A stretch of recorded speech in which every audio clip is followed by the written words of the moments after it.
돌아야 된다. 자, 합시다. 2-138페이지. 공동사업의 경우 소득금액 계산 특례돼 있죠? 우리 첫 시간에 그 얘기했던 거 기억나요? 소득세법 첫 시간에. 소득세법은 철저하게 개인 단위 과세 원칙이다. 그죠? 부부 단위로 합산하고 그런 거 없다 들었다. 1세대 1주택 비과세 규정을 적용할 때 1세대, 세대 단위로 부부가 각각 한 주택씩 갖고 있을 때는 그때 주택수 계산은 합산한다더라. 그리고 어떤 얘기 했는데 철저하게 개인 단위 과세 원칙이 입각해 있지만 저 뒤에 가면 조세비 목적의 공동사업의 경우 공동사업 합산과세라는 게 있다더라. 그거 하는 거야. 그거. 됐죠? 자, 일단 공동사업부터 보자. 공동사업. 공동사업이 뭔데요? 조교수님이랑 나랑 떡볶이집 같이 하는 거야. 만땅 해가지고. 그게 공동사업이야. 그러면 조교수님은 조교수님대로 종소세 신고해야 되고 난 나대로 종소세 신고해야 될 거 아니야. 그걸 어떻게 할 거냐 이거야. 어떻게 할 거냐? 자, 1단계, 2단계, 3단계 그냥 하면 돼. 공동사업장을 한 명의 거주자로 봐가지고 소득금액 계산해. 그건 무슨 말인데? 우리 둘이서 공동사업 했잖아. 그럼 네 소득, 내 소득 그걸 어떻게 계산할 거냐고. 공동사업장 한 개를 그냥 한 명의 거주자로 봐가지고 소득금액 계산하는 거야. 그래가지고 둘이 소득분배 비율로 쪼개. 그러면 공동사업 단계에서 계산을 할 때 한 명의 거주자로 보는 거지. 이 사람 진짜 사람이야? 아니잖아. 그러니까 종소세를 여기 과세하는 건 아니야. 그치? 근데 종소세를 소득금액을 계산하기 위해서 한 명으로 보겠다 그 얘기야. 가정하게 가지고. 안 그래? 두 명으로 보면 어떻게 돼? 지역 대비 한도 이런 게 달라져 버리잖아. 한 명으로 봐야 되겠지. 그래서 공동사업장을 1거주자로 봐서 소득금액 계산하고 손익분배비율이 최우선이야. 손익분배비율로 분배를 해서 받은 소득에 타소득이 있으면 타소득 합산해서 종소세 신고하면 되겠지. 그거야. 됐죠? 그래서 밑에 2에 봐봐. 갑, 제조, 공동사업장을 ABC 셋이서 운영한대. 손익분배비율은 5대3대2인가 봐. 그러면 여기 소득금액 계산하면 5대3대2로 나누면 돼. 소득금액 어떻게? 수익금액에서 필요금 빼면 되지. 1,000원이라네? 500원, 300원, 200원 나눠가지고 타소득 합산하면 되지. 어렵다고 거짓말 해봐. 안 어렵지? 그지? 그럼 문제가 뭔데? 2-139페이지. 공동사업 소득금액의 분배 방법. 개인 단위 과세 원칙, 약정된 손익분배 비율. 옆에 소리내서 읽어주세요, 조교 선생님. 없으면? 그럼 뭐 있으면? 그렇지. 그럼 뭐가 우선이란 얘기야? 그렇지. 근데 일반적으로 수험생들이 몰라. 텔레비 드라마를 많이 봐서 그런지 지분 비율을 자꾸 먼저 갖다 달란다. 자꾸 뭐 텔레비 보면 뭐 도둑놈들 회사 뺏어갈라 해갖고 뭐 주주총회를 하고 그래서 뭐 부세미 선생님이 뭐 그거 저기 회사를 뭐 경영을 하는데 주주총회에서 방어를 하고 뭐야 웃는 사람 뭐야. 텔레비 보면 돼 안 돼? 보면 안 돼. 부세미 선생님을 어떻게 알아? 공부해야지. 그죠? 아유 그거 재밌더라 그 드라마. 문성근 할아버지 나왔었거든. 자, 손익분배비율이 앞서요. 그 밑에 특례, 공동사업 합산과세. 거주자 1인가 그의 특수관계인이 공동사업자에 포함되어 있는 경우로서 합산과세 사유가 있는 경우에는 특수관계인의 소득금액은 주된 사람의 소득금액에 엎어버리래. 됐어요? 자, 합산과세 사유. 사실은 현저히 다르대. 조세비 목적인 것 같대. 합산 대상 소득 뭐에 한한다? 됐다고. 공동사업을 하는 데서 발생한 사업 소득만 조세비 목적이면 특수관계인한테 엎어버려. 주된 사업자한테. 공동사업장에서 이자 소득이 발생했대. 없지 않아. 사업 소득만. 그 계산 문제에 이자 소득이 같이 꼭 끼어나와. 됐어요? 그럼 이자 소득은 어떻게 하겠다는 얘기야? 그냥 손익분배 비율로 나눠. 없지 않아. 무슨 말인지 이해했지? 됐죠? 자, 그 밑에 특수관계인의 범위. 과세기한 종료 시점에 특수관계가 있는지 여부를 판단하겠다. 됐죠? 됐죠? 그리고 맨 끝에 뭐라고 되어있지? 생계를 같이 하는지. 생계를 같이 하는. 생계를 같이 하는 걸 어떻게 판단해야 될까? 우리가 같이 먹고 사는지? 그걸 어떻게 판단해? 판단하기 힘들지. 그지? 전입신고가 같이 돼 있는지를 일반적으로 많이 따져. 근데 우리 시험에는 어떻게 나오는데? 생계를 같이 한다, 안 한다 이렇게 주어져. 무슨 말인지 이해했지? 예? 전입신고가 같이 안 돼 있더라도 생계를 같이 하는 경우도 있을 수가 있겠지. 근데 일반적으로는 전입신고가 제일 우선이야. 우선. 자, 그 다음 합산 과세 방법 없는다 했다고. 누구한테? 주된 사람한테. 그럼 주된 사람은 어떻게 판단할 건데? 손익분배비율이 제일 큰 애한테. 손익분배비율이 같으면 나머지 타소득이 많은 경우, 그러면 이제 무겁게 과세가 되겠지. 그게 무슨 말인데? 봐봐. 내 혼자 단독으로 사업을 하면 돼. 근데 장사가 잘 돼. 그래가지고 세율 구간이 높이 올라가는 거야. 45%까지. 그래서 내가 가족을 끼워. 가족. 그래가지고 손익을 분배해가지고 내가 세율 구간 떨어뜨리는 거지. 세율 구간 떨어뜨리는 거지. 그지? 그럴 때 엎어버리래. 엎어버리면 세율 구간이 다시 올라가니까 무겁게 과세가 되겠지. 제재를 가는 거야. 제재를. 근데 손익 분배비율이 같대. 타소득이 많은 애한테 엎어버리래. 그러면 훨씬 더 무겁게 과세되니까. 됐지? 제재를 가는 거라고. 근데 또 가야지. 세상에 스토리, 모든 스토리에 대비해야지. 그것도 같대.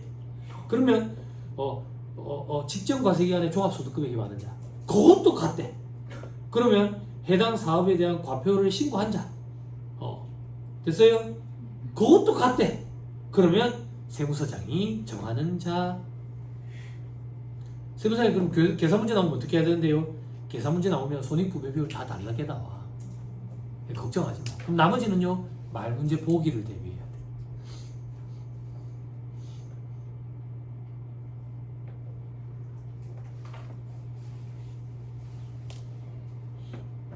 됐죠? 야? 안 흐르지? 지난번에 지금 늦게 몰려서 죽을 뻔했잖아. 그 휴유증이 아직 좀 있어. 진짜 코피가 괜찮다. 코피가. 이래 코를 좀 만지면, 샤워할 때 이래 만지면 푸는 것도 아니고, 이래 만지면 쭉 굴러. 그래서 뭐 느낌이 이상해서 흐르는가 싶었어. 아니지? 괜찮지. 코딱지가 아니야. 코피에 자극하면서.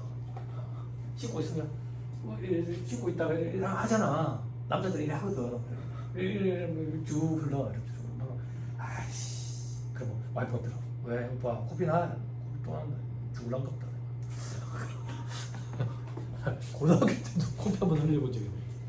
고등학교 때. 친구 먹고 싸울 때 한번 흘려보고. 이게 진짜 무서워. 그 조그만 벌레 그거 하나가 물어가지고 사람이 죽는다는 게 진짜 무섭다. 아직 얘체가 정상이 아니거든. 정상이. 아니 걱정하지 마. 머리는 정상이야. 머리는 괜찮아. 저게 너무 크게 없는 거 아니에요?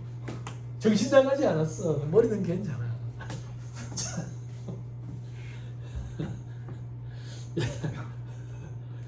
자, 밑에 연대납세 의무 돼 있죠. 그죠? 요건 어떤 거냐면, 봐봐. 조세비 목적으로 공동사업 합산을 하면 쟤도 나쁜 애잖아. 그지? 쟤한테도 책임을 물리는 거야. 어떻게? 합산과세되는 소득금액에 대해서는 주된 공동사업자의 특수관계인은 그의 손익분배비율에 해당하는 소득금액을 한도로 주된 공동사업자와 연대납세 의무를 진다고. 됐나요? 조교 선생님, 한도로 파란 글씨로 되어 있죠? 그죠? 한도로 앞에 무슨 글씨 있어요? 네, 동그라미 치세요. 체크하세요. 요게 시험에 나와요.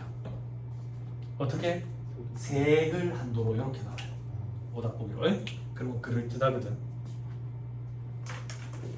그리고 하나 더, 내가 입안에서 잔소리 한 것 같은데, 여러분들 그 충당구체, 회계 충당구체 파트 공부할 때 연대 의무 한번 들어봤다며, 회계 시간에. 그치? 어떤 거? 사장님이 보증을 써줄 때 회계상의 거래야? 아니잖아. 그치? 그 재무제표에 기재 안 되지. 근데 성격상으로는 중요하지. 그래서 저거 주석 공시하잖아. 주석 공시. 그치? 근데 상황이 바뀌어졌잖아. 왜? 물어줘야 돼. 그치? 그거는 뭔데? 결혼식 피로연합체라고 먹고 사람이 식중독 걸려서 죽어버렸대. 기억나요? 네. 제발 기억이 나야 돼. 그 예제에 있잖아. 그래가지고 우리 담당 변호사한테 물어보니까 변호사가 걱정하지 말고 우리가 이긴대. 네. 근데 변호사가 1년 지나고 와가지고 무릎 꿇고 빌면서 우는 거야. 왜? 그러니까 질 것 같아. 야 울지 말고 얘기해라. 그럼 질 것 같으면 얼마 물어줘야 되는데? 300원. 그럼 환장하는 거지. 그지? 그럼 충당구체로 잡잖아. 근데 연대보증을 썼대. 연대보증은 뭔데? 친구 와가지고 도저 빌려서 친구야 그런 거야. 친구 아닌데? 그럼 보증 써줘. 그러면 보증은 써줘야지. 그지? 보증을 써줬어. 얘도 보증을 써주고. 그럼 얘는 중국으로 가지. 왜 중국으로 가는데? 우리한테 보증 써달라는 돈 안 갚을 거니까.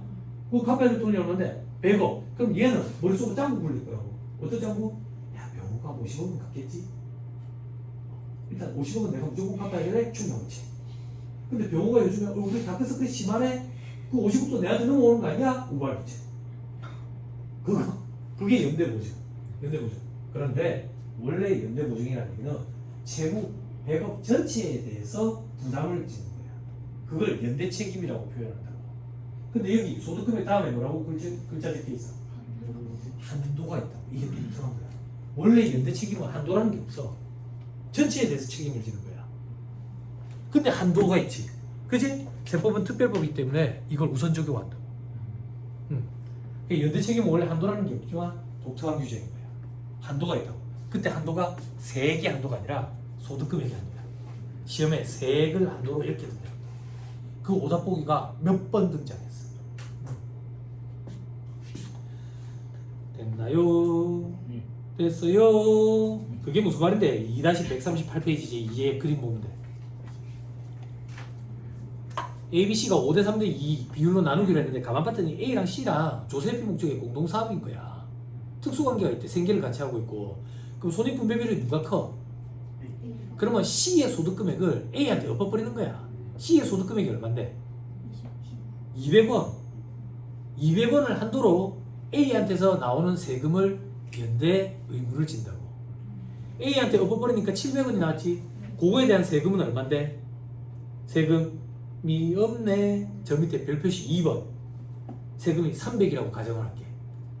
300. 그러면 B는 얼마에 대해서 책임을 진다는 얘기야? 200원에 대해서 책임을 진다는 얘기야.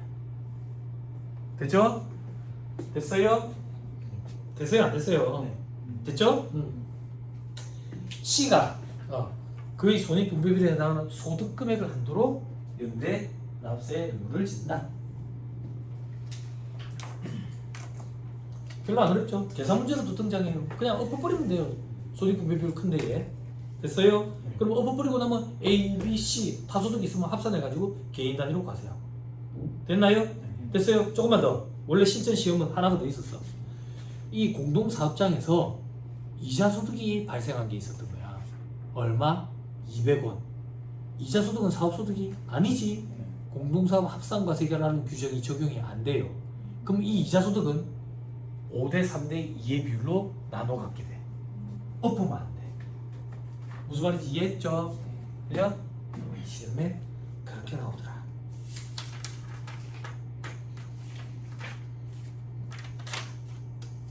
다음 페이지 있다. 사례. 여러분들 보시면 돼요.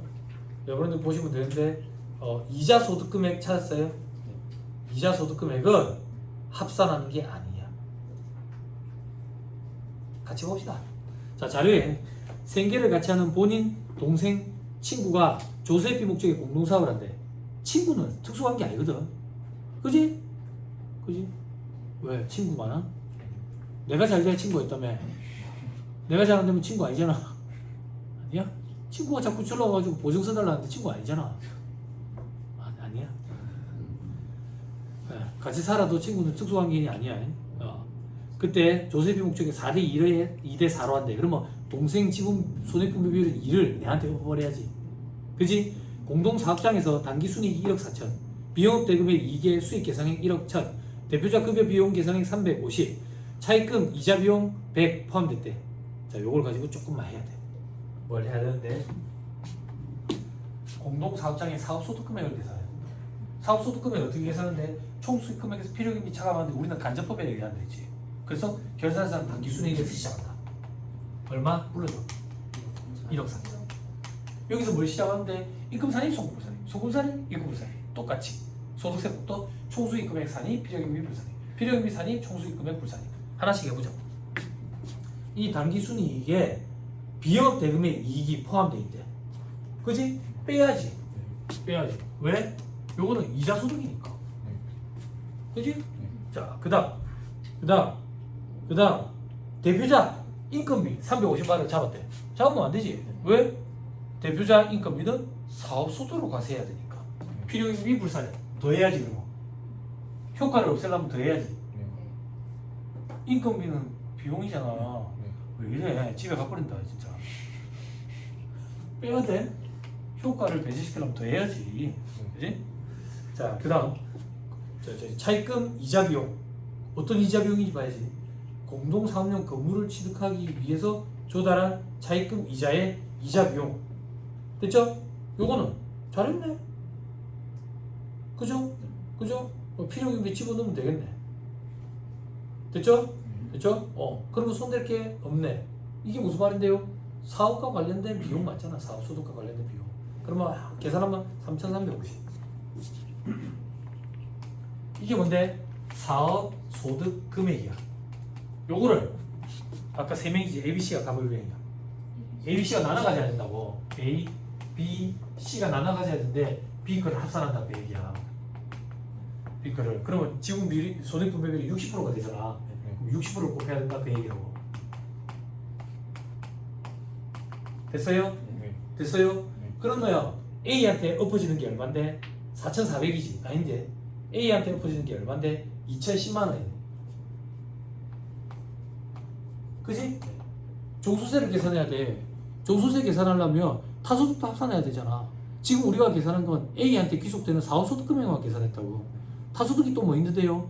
이자소득 있잖아 이거. 1억 1천. 요거에 A는 몇 프로? 40%만. 왜? 조세비 목적의 공동 사업 소득에 관련된 합산과세라고. 금융소득과 합산 안 해. 됐죠? 그럼 어떻게 되는데요? B 이거는 1억 1천에 20%. C는 1억 1천에 40%. 됐어요? 이 금융소득이 꼭 끼인다. 그래야 퀄리티 확 높아지거든. 문제가 수준이. 다음 이 세부사항 이런 거 볼 필요 없어요. 저 밑에 4번에 공동사업소득 개인 참가자에게 지급한 보수. 자, 지급하지 않아요. 보지 마세요. 넘어가시다. 자, 결손금 및 6월 결손금의 공제.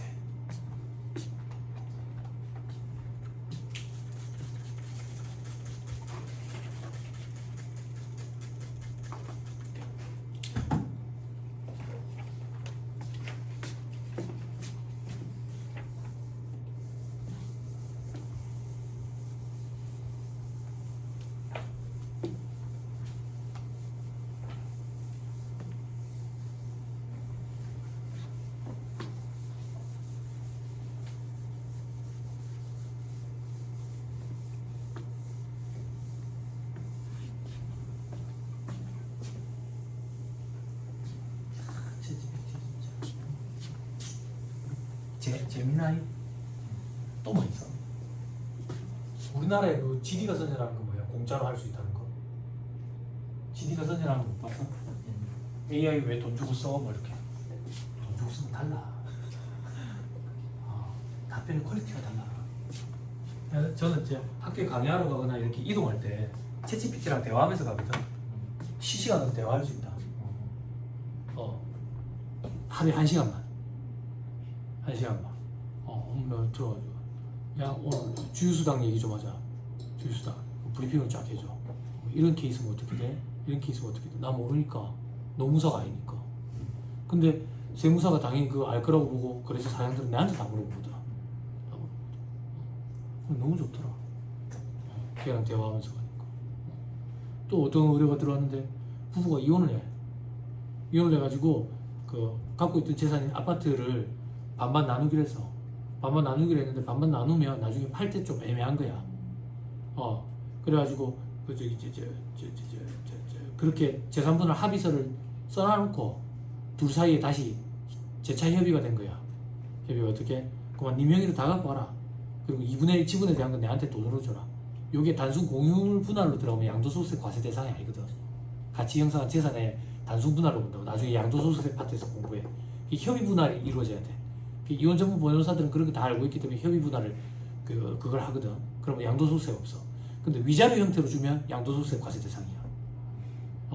추후에 이걸 변경할 수 있느냐? 이런 건 난 모르잖아. 이혼 전문 변호사가 아니까 얘가 가르쳐 준 거야.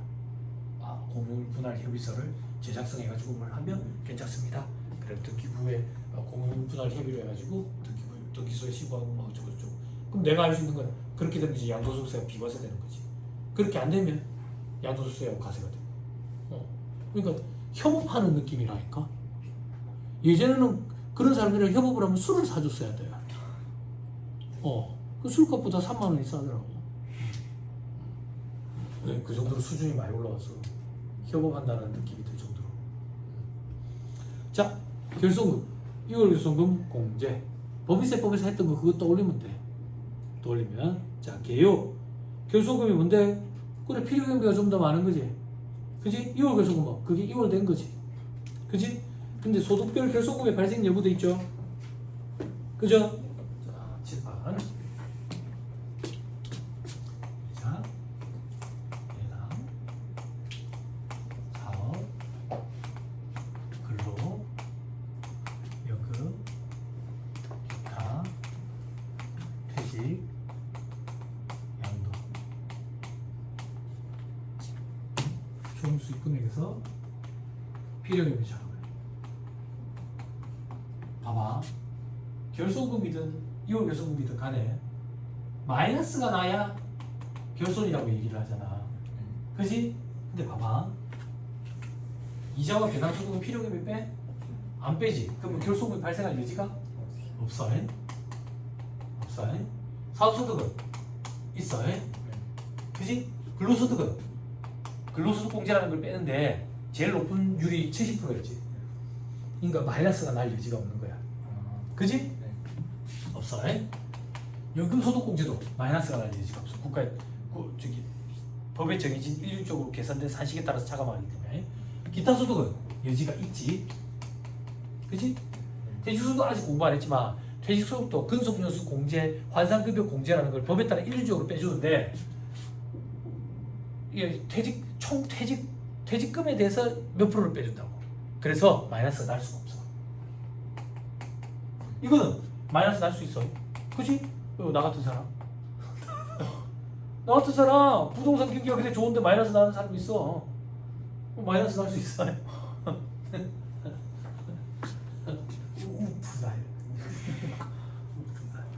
봐봐. 그러면 결손금이 발생할 여지가 있는 건 사업소득, 그지? 그리고 양도소득, 그리고 기타소득이 있는데 기타소득은 세법 규정에 결손금에 관련된 규정이 없어. 없다라는 얘기가 뭔데? 세법은 기타소득은 마이너스가 안 난다라고 가정하고 있어. 그래서 결손금과 관련된 규정 자체가 없어. 그래서 여러분 나중에 현업에서 일할 때 기타소득 마이너스 내면 안 돼. 응? 무슨 말인지 이해했죠? 그래서 이건 아예 규정 자체가 없어. 됐죠? 자, 살펴봅시다. 다음 페이지. 결손금, 2월 결손금 공제 통산 돼 있죠? 됐죠? 자, 요걸 주의해야 돼. 우리 법인세법 할 때, 결손금이 있으면 2월 결손금 공제가 돼? 안 되지, 어떻게 돼? 단기에 마이너스 났는데 어떻게 2월 결손금 공제를 해? 그지? 근데 2월 결손금이 여러 개야. 그러면 선입선출처럼 옛날 거부터 공제했지? 자, 이제 소득세법이야. 결손금과 2월 결손금이 동시에 발생할 가능성이 있어. 왜? 여기 마이너스, 여기 마이너스 날 가능성이 있다고. 다시 종합소득금액만 하잖아. 지워버리자. 여기가 마이너스인 걸 결손금이 한다니까. 결손금 발생하네. 그지? 그럼 2월 결손금은 공제할 수 있어? 있다고. 왜? 여기 마이너스 났는데 다른 데서 플러스면 퉁치잖아. 통산을 해. 그럼 여기가 플러스로 돌아서겠지. 그러면 2월 결손금을 여기서 빼. 됐어요? 주의해야 될 게 뭔데? 암기에 단기에 발생한 결손금부터 먼저 통산해. 그리고 2월 결손금을 통산한다고. 2월 결손금은 옛날 거부터. 됐어요? 수험생들이 실수를 많이 해. 2월 결손금부터 통산하면 안 돼. 단기에 발생한 결손금부터 먼저 통산하고 2월 결손금을 통산한다고. 아니, 세무사님 통산이 도대체 무슨 말입니까? 다른 소득이 플러스면 거기서 퉁치는 거야. 어차피 합산할 거잖아. 이걸 결손금을 통산한다고 얘기한다고. 앞에서 우리 그거 공부했던 거 기억나? 사업소득 계산 구조에 결손금이 없었다고. 1월 결손금이. 왜? 종합소득금액 계산할 때 내가 밑에서 빼준다 했잖아. 그래, 지금 이제 그걸 하는 거야. 밑에서 빼준다고. 됐어요? 됐나요? 됐어요?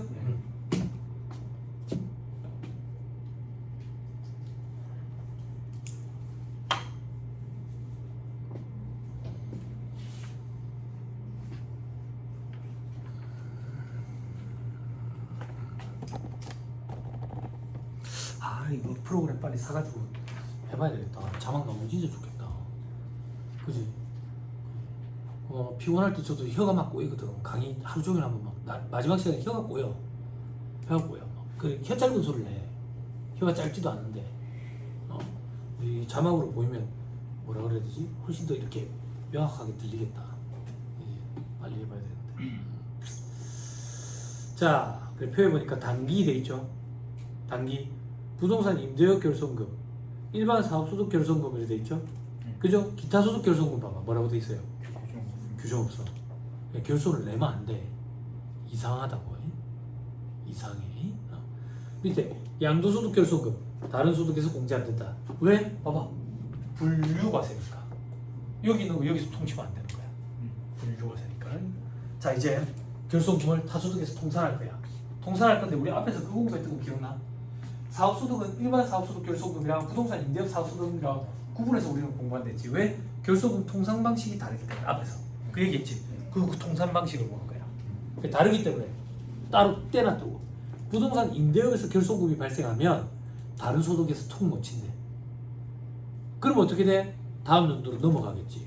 그럼 다음 연도로 넘어가면 2월 결손금이겠지. 그럼 다음 연도에는 어떻게 하는데? 부동산 임대업에서 소득이 발생해야지만 퉁칠 수 있어.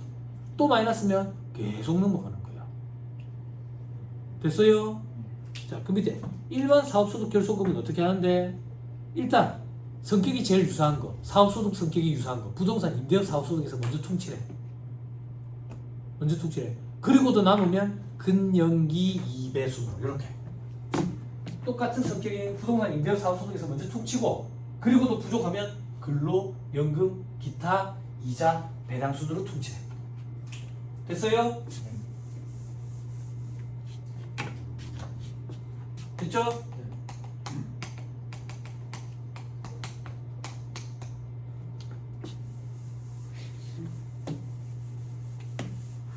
자, 여기서 마이너스가 발생했다. 마이너스 물론 부동산 임대업 사업소득 여기서 먼저 통산을 하고 그래도 안 되면 근로, 연금, 기타, 이자, 배당 순으로 퉁치네. 됐어요? 그리고 또 여유가 남아. 근데 2월 결손금이 있어. 그러면 2월 결손금도 이 순서대로 또 퉁치는 거예요. 됐죠? 일반 사업소득에서 발생한 거. 됐나요?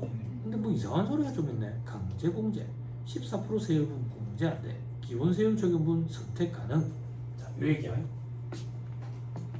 근로, 연금, 기타까지는 강제공제야. 여기는 공제 안 받아야지, 내년에 받아야지 이런 거 안 돼. 그리고 이자, 배당, 금융소득 있죠. 그죠?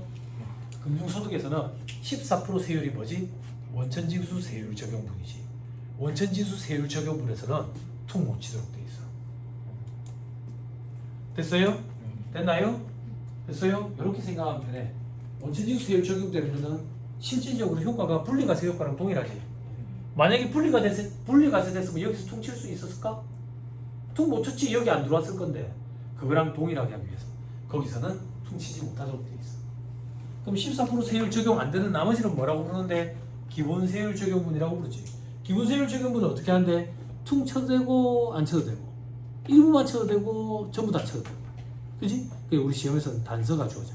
가능한 한 많은 금액을 공제하기로 한다 이렇게. 그러면 퉁칠 수 있는 만큼 퉁치라는 얘기. 그렇지만 14% 세율 적용분에서는 안 된다고. 됩니까? 계산 문제로 등장한 적이 있어요. 아주 시간이 많이 흘렀지만. 됐나요? 됐죠? 그때 2월 결손금은 밑에 15년 동안 2월 공제. 밑에 동그라미 2번 2월 결손금은 먼저 발생한 과세기한 2월 결손금부터 순서대로. 동그라미 3번 사업소득이 있는 자가 그 사업을 폐업하고 다른 사업을 영위하는 경우 폐업한 사업에서 발생한 2월 결손금은 폐업 이후 다른 사업에서 발생한 사업소득 금액에서 공제 가능. 자, 이건 무슨 말인데? 내가 음식점 하다가 망했어. 음식점 하다 망하면 결손금이 많을 거 아니야? 그지? 그 내가 4월에 망했어. 4월에 망했는데 이제 옷집을 찾았다고. 옷집을. 그러면 음식점에서 발생된 결손금을 옷집 소득금액에서 퉁칠 수 있어. 그게 어떻게 가능합니까? 소득세는 나의 소득을 가지고 과세하는 거니까 내가 어떤 업을 했든지 상관없이 퉁친다고. 다만 부동산 임대업 사업에서 발생된 소득금액과 퉁을 못 쳐. 무슨 말인지 이해했죠? 됐죠? 부동산 임대업 사업에서 발생한 결손금은 무조건 부동산 임대업 사업 소득금액에서 퉁칠 수 있다. 그래서 현업에서 일할 때 보면 폐업하는 데 있죠. 당사자를 내가 폐업하는데 그죠? 그런 데는 꼭 물어봐. 제가 대출에 저기 부담이 없느냐? 부담이 없다 그러면 최대한 경비를 꼼꼼하게 나가지고 마이너스를 크게 내준다고. 마이너스를 크게 내주면 그 다음에 이제 사업할 때 내한테 맡기든 남한테 맡기든 상관없이 그걸 결손금 통산이 가능하니까. 이월 결손금 공제가 가능하니까 세부담을 줄일 수 있거든. 됐죠? 자, 그 다음 동그라미 4번 추계시. 추계하는 사업연도에는 이월 결손금 공제 안 돼. 됐죠? 다만 천재지변 등 사유로 추계하는 경우에는 돼. 됐죠? 다시 동그라미 4번 추계시. 추계하는 사업연도에는 그 다음 조교수님 소리 내서 읽어주세요. 뭐라고요? 2월 결손금만. 그게 무슨 말인데? 추계하는 사업연도에 결손금 공제는 가능해요. 2월 결손금만 안 돼. 요거를 수험생들이 또 많이 힘들었다. 말 문제 보기 주소. 추계하는 사업연도에 결손금 공제는 돼. 2월 결손금 공제가 안 돼서 그렇지. 됐죠? 말 문제 보기 구성이에요.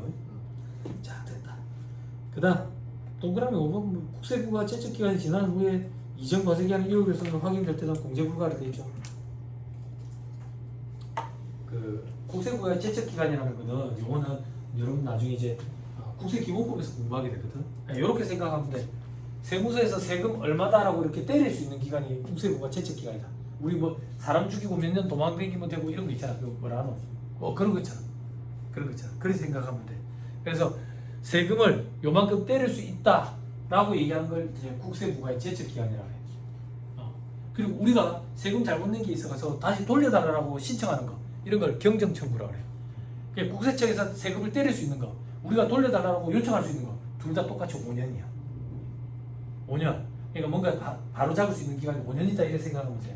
근데 우리가 장부를 보다 보니까 한 7, 8년 전에 결손금이 있었던 거야. 그 확인을 못했어. 그런 건 안 된다 그 얘기야. 됐죠?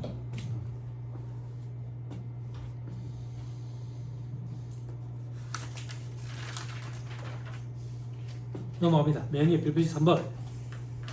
원전지세율 적용분은 공제불가. 분리과세는 효과가 동일하기 때문에 옆에 써놔. 이게 14%잖아. 물론 비영업 대금의 이익은 25%고 P2P는 또 14%지만 14%라고 써놔도 그냥 이해를 할 수 있을 거 아니야. 의미를. 그 밑에 기본세율 적용분은 공제 여부 해도 되고 안 해도 되고 금액 전부 다 해도 되고 일부만 해도 되고 선택 가능하다.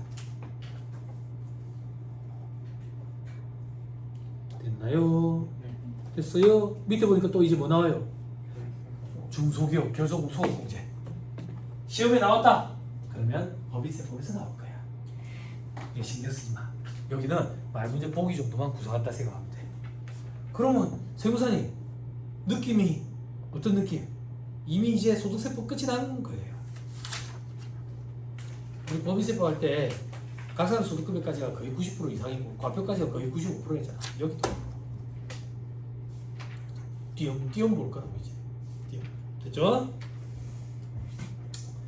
자, 중소기업 사업소득에서 발생한 결손금을 타소득에서 퉁치고 남은 잔액이 있을 때 그 잔액을 직전 과세기간에 소급공제 가능하다. 아하, 이게 무슨 소리야? 소득세도상 중소기업에 해당하는 업체들이 결손금 소급공제를 적용받을 수 있는데 이 소급공제는 작년으로 돌아가서 퉁치는 건데 일단 당해 연도에 발생된 타소득에서 먼저 퉁치래. 그리고 남은 걸 작년으로 갖고 가래. 이해됐죠? 순서가 시험에 나와요. 잉?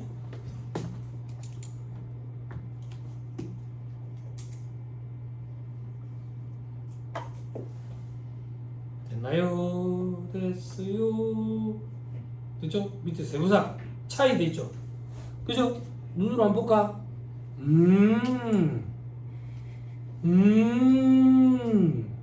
이제 무슨 소린데?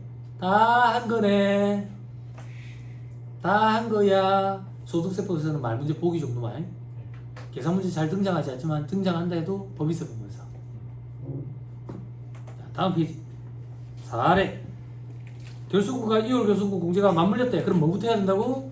결손금부터 타소득에서 퉁쳐야 된다. 됐죠? 자, 저 밑에 보자.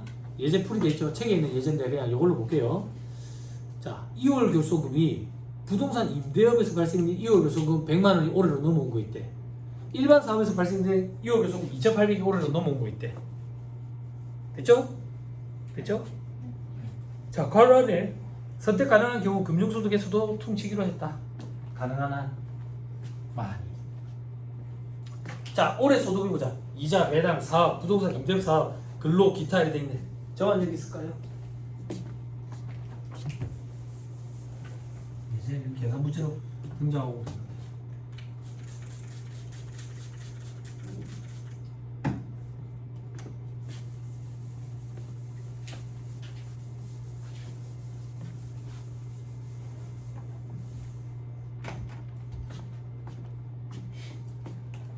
(400) 마이너스 (1,400) 자, 여기에 마이너스 (400) 마이너스 (1,400) 결손이 발생했어. 그지? 800, 500, 2,400, 600 800, 500, 2,400, 600 뭐가 이상하다. 연금 소득이 없네. 기타 소득이 500이고. 됐죠? 됐죠? 자, 합니다. 뭐부터 하는데? 당해 4학년대에 발생한 결손금부터 타소득에서 퉁친다고. 부동산 임대업에서 발생한 결손금이 있네. 타소득에서 퉁 못 쳐. 그럼 요거 그대로 내년으로 넘어갈 거야. 그지? 그지? 근데 부동산 임대업에서 발생한 2월 결손금 또 얼마 있었는데? 얼마 있었는데? 100만 원 있었잖아. 그럼 다음 연도로 2월 되는 거는 500만 원이 2월 될 거야. 그지? 그지? 그죠? 자, 이제 일반 사업소득까지. 일반 사업소득 퉁쳐보자. 일단 부동산 임대업에서 퉁쳐야 되는데 퉁칠 거 없네. 그지? 여기로 가야지. 근로 800. 그리고 안 되네. 여기 500. 그리고 안 되네. 여기서 100을 빼야 되는데 2천만 원까지는 안 돼. 그래서 여기서 100. 됐나요? 통산후 소득금액 계산할게. 통산후 소득금액. 여기. 이거는 없고 2,300, 600. 자, 2월 결손금이 있었다. 2월 결손금이 얼마 있었는데 2,800. 2월 결손금 요걸로 뺀다. 2,800. 그지? 요로 가방에 없네. 그지? 요까지 와야 되네. 2,800까지 손대면 안 된다네. 그지? 요렇게. 됐어요? 됐나요? 칠판. 일반 사업 소득에서 발생된 2월 결손금 중에 900만 원을 올해 퉁쳤네. 그러면 다음 연도 넘어가는 건 얼마야? 1,900만 원. 그지? 그리고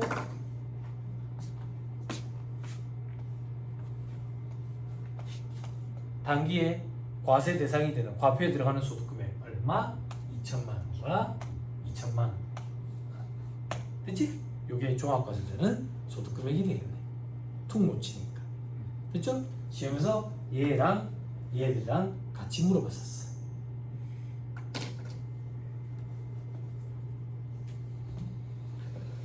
됐다요. 됐지요. 자, 다음 페이지. 공동사업장에서 발생한 결손금, 2월 결손금의 공제 방법 돼 있죠? 똑같아.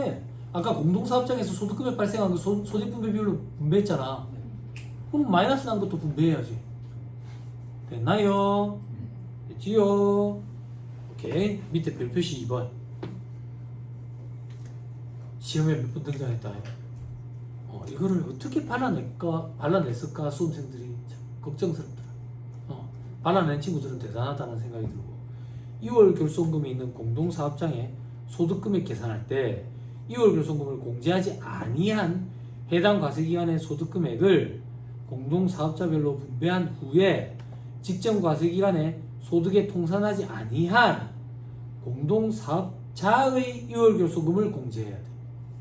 시험에 공동사업장의 2월 결손금을 공제한다 이래 나와서 틀린 소리야. 이걸 말문제 보기 틀린 걸 고르라 했을 때 빠른 시간 내에 이걸 발라낼 수 있었을까?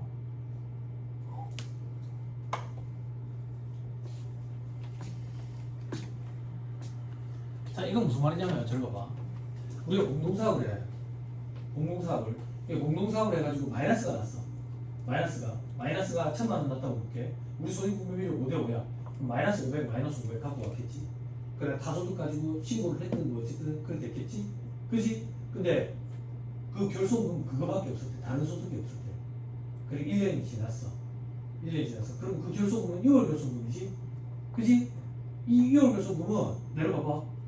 각자 500씩 갖고 있는 거지. 공동사업장에 1,000만 원 6월 결손금이라는 건 없어. 왜? 우리는 이미 다 분배받았잖아. 안 그래? 그러니까 각각 공동사업장에는 2월 결손금을 차감해야 돼. 공동사업장에는 2월 결손금이라는 개념이 없다고. 분배받았기 때문에. 그치? 근데 시험장에 가서 이걸 빠른 시간 내에 읽어가지고 파악하긴 하는데 잘 힘들더라고. 근데 진짜 세무사 이런 걸 맞춘 사람 있어요. 대단하네. 찍은 거야. 3번 이렇게 3번이 커 보여가지고 물론 읽어보고 맞추는 사람도 있었겠지. 그렇게 드물겠지만 근데 이제는 다들 잘 맞춘다고. 이게 출제된 지 벌써 몇 년이 됐거든. 그죠? 자, 다음 페이지. 상속의 경우 소득금액에 구분 계산도 있죠. 그죠? 피를 흘리고 돌아가신 분이 비상속인이야. 남아있는 사람들이 상속인이고. 그러면 할아버지가 만약에 장사를 하시다가 돌아가셨다. 그럼 내가 할아버지를 깨야 돼? 조수세 신고하고 가시는데요, 할아버지. 안 되잖아. 내가 신고를 하는 거지. 상속인이 비상속인의 종합소득세 신고를 한다고. 근데 나도 장사를 해. 내 소득이 합산하면 안 되겠지. 그지? 개인 단위 과세 원칙이니까. 됐나요? 그게 밑에 별표시 1번. 빨리 눈으로 보세요. 됐지요? 자, 그 밑에 6번. 채권 등에서 발생한 이자 수입 시기 앞에서 공부했어. 요게 뭔데? 이자 지급일에 기속된다. 중도 매도 시에 기속된다. 발생주에 따라 가지고 기간, 월할 안분 그런 거 안 한다 했다. 기억나죠? 이자 할인액 이런 거. 자, 밑에 2번. 중도 매도 시 보유기간 이자에 대한 원천징수 특례돼 있죠. 그죠? 이자 소득 받는 사람이 개인이래. 원천의 대상이 맞거든. 그지? 그런데 개인이 개인한테 판대. 개인은 원천징수 능력이 없다라고 가정해. 그래서 아무도 원천징수를 안 해. 개인이 법인한테 판대.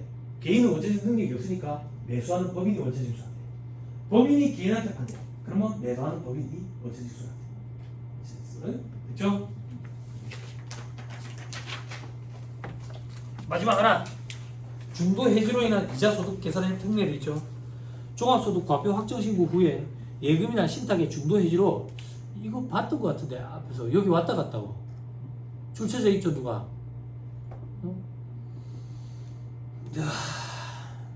했는데 중도 해지로 이미 지난 과세기간에 속하는 이자 소득 금액이 감액된 경우 이자 소득 금액 계산에 있어서는 중도 해지에 속하는 과세기간에 종합소득 금액이 포함된 이자 소득 금액에서 감액된 이자 소득 금액을 뺄 수 있다. 자, 이게 무슨 말인데 2025년에 이자가 100원이 발생해서 신고를 했거든. 근데 2026년이 됐는데 중도 해지를 해가지고 2025년에 받았던 100원의 이자 소득이 감액돼 버린 거야. 그럼 우리는 이걸 줄여야 되잖아. 줄이려면 2025년으로 돌아가야 되니까 경정 청구를 해야 되거든. 절차가 복잡다고. 그래서 세법에서 특례 규정을 둬가지고 2026년에 이자 받은 게 있으면 거기서 바로 빼도 된다 그 얘기야. 근데 2025년에 돌아가서 경정 청구를 했으면 빼면 안 되겠지. 그지? 그 얘기를 위해서 다만 과표 및 세액의 경정을 청구한 경우에는 뺄 수 없다 라고 얘기하는 거야.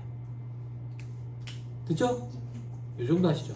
다음 시간에 오시면 여기서부터는 진짜 연말정산과 관련된 것들이에요. 소득공제 이런 것들. 요거는 제가 조금밖에 못 봐드려요. 암기가 대다수예요. 여러분들이 암기를 해야 돼요. 암기. 됐죠? 됐죠? 그 정도 하시죠. 다음 시간에 우리가 끝인가? 스케줄 한 번만 봐주실 수 있어요?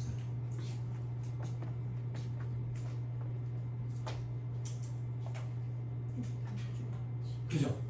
그래서 보강을 조금 할 거예요. 그러면 양도소득세 얘기할 시간이 좀 많아질 것 같아요. 그죠? 요 정도 하시죠. 강의 듣느라 고생 많았습니다. 수고하셨습니다.